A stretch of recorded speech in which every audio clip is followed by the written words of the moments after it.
Good morning.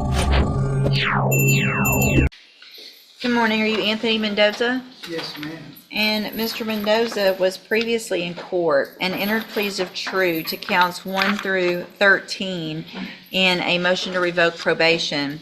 Currently on probation for driving while intoxicated, third or more. That was a 6-year sentence that was probated for 6 years.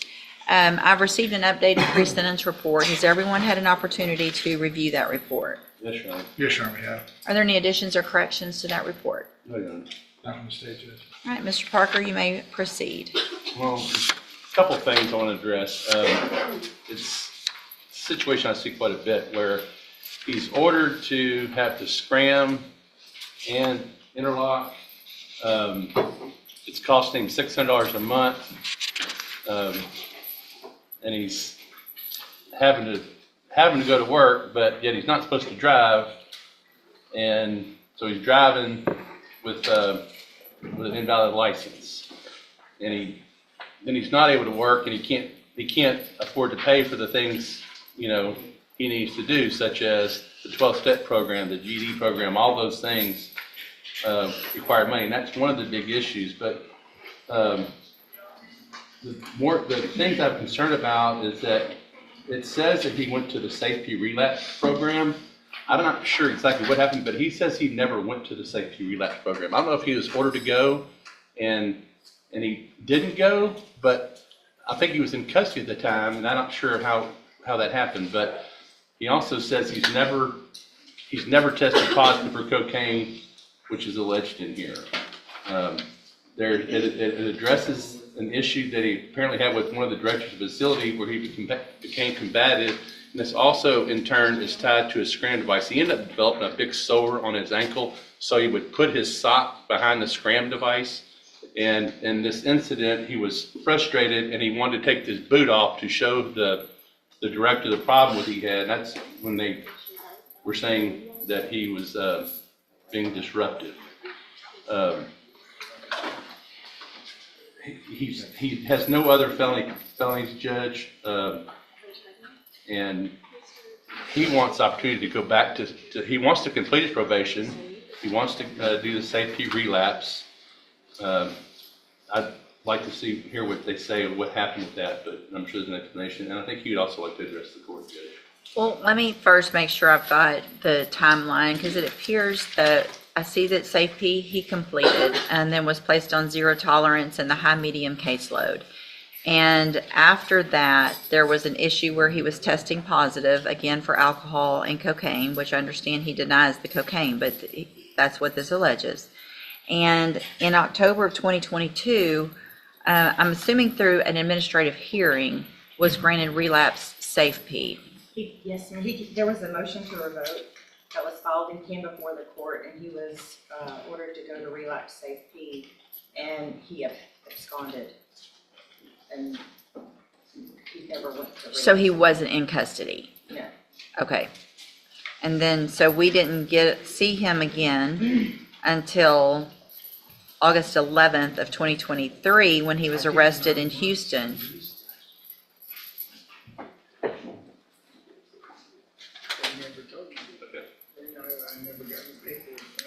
So here's the thing. Whether you probably didn't get any paperwork. Come up here to the front, in the middle here. From at least October of 2022 until August 11th of 2023, you wouldn't have known about anything because you quit going to probation. You were an absconder. And the only reason we found you is because you were arrested in Houston for aggravated assault with a deadly weapon.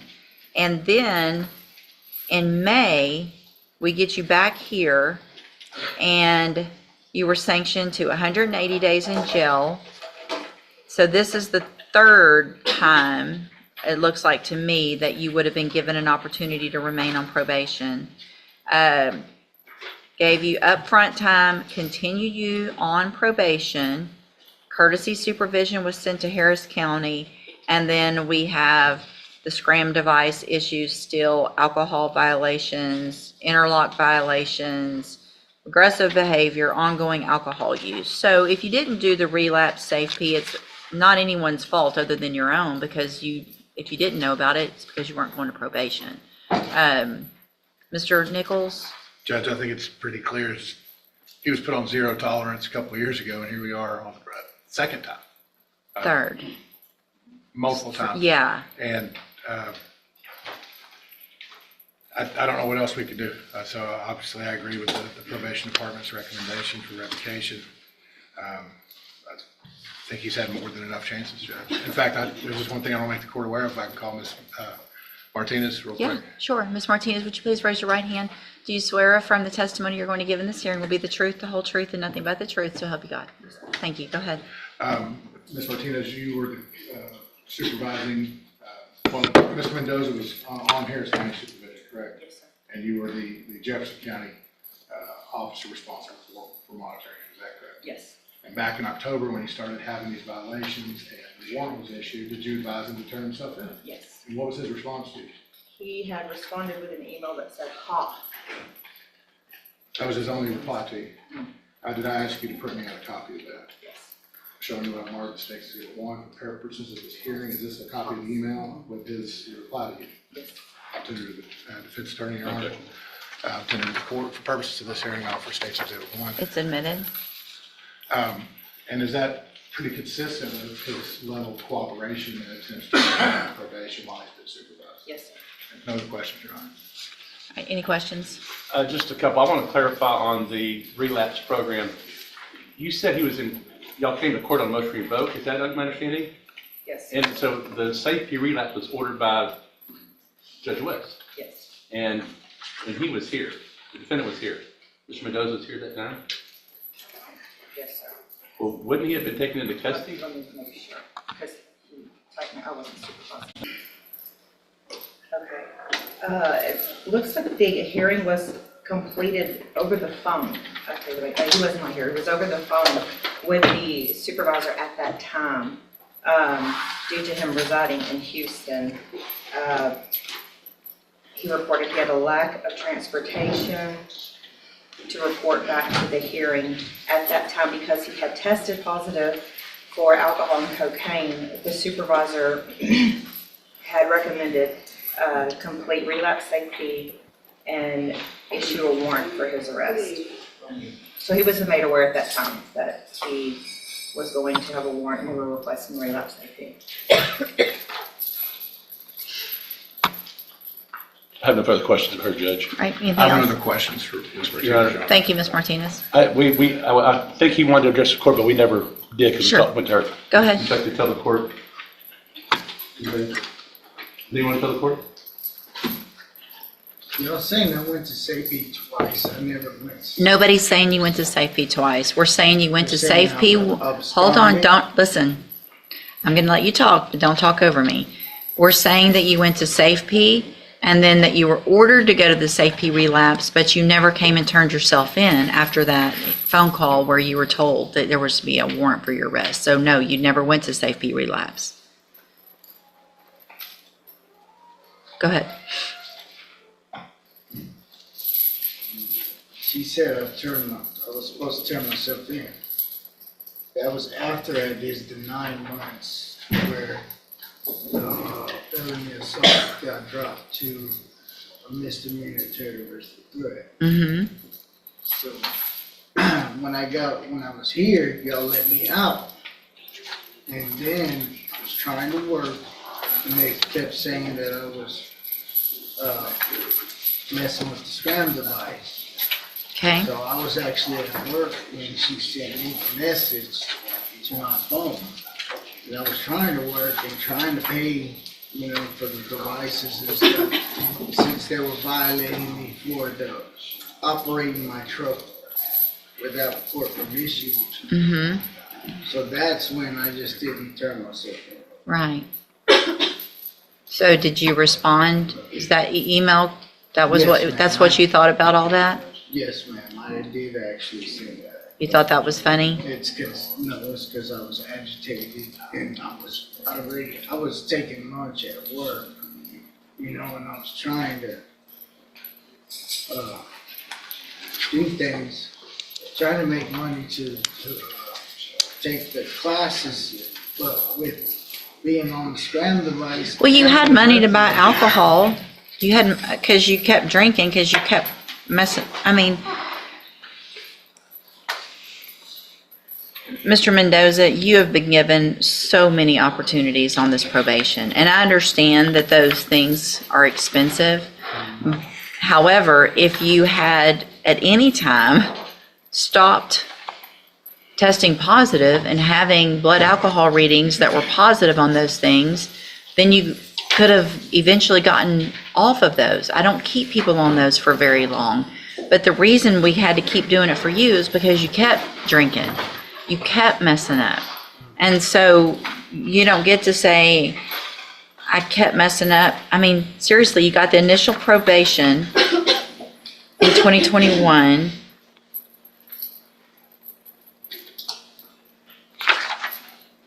You got you got SafeP, you got some upfront time because of the Harris County issue, didn't revoke you, haven't revoked you, 3 times haven't revoked you, and here we are with all of these violations. Through your TDCJ program, I was doing what I needed.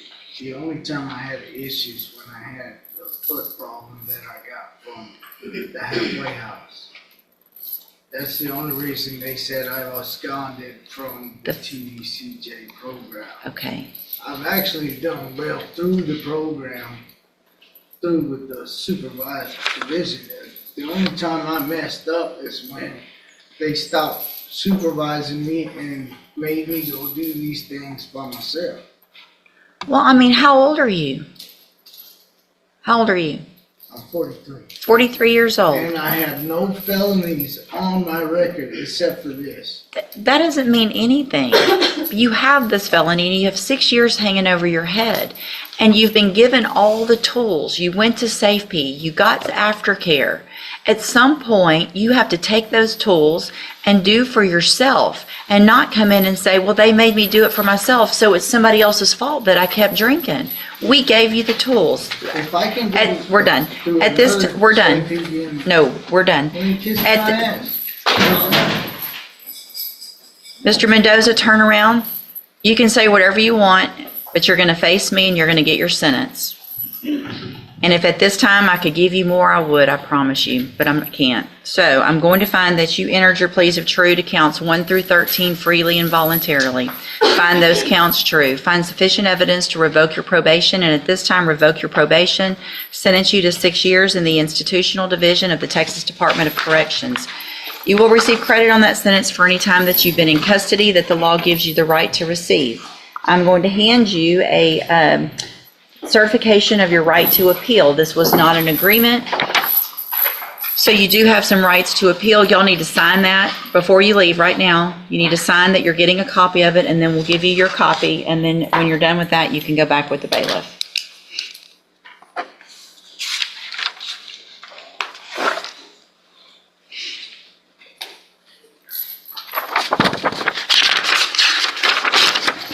There you go. That was a first.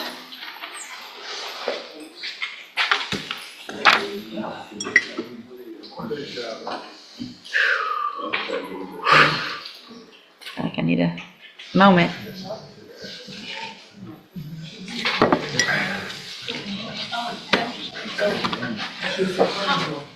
Huh? I know. I thought about lots of things. None of them would have been appropriate, but all of them crossed my mind. May I excuse Judge? Yes, it's probably a good thing, Mr. Parker. Okay. I just don't even know where to go next. Let's see, Ms. Holmes on Dante Caddy, it's a sentencing. Yes. Let's see if this one goes better. Ms. Holmes.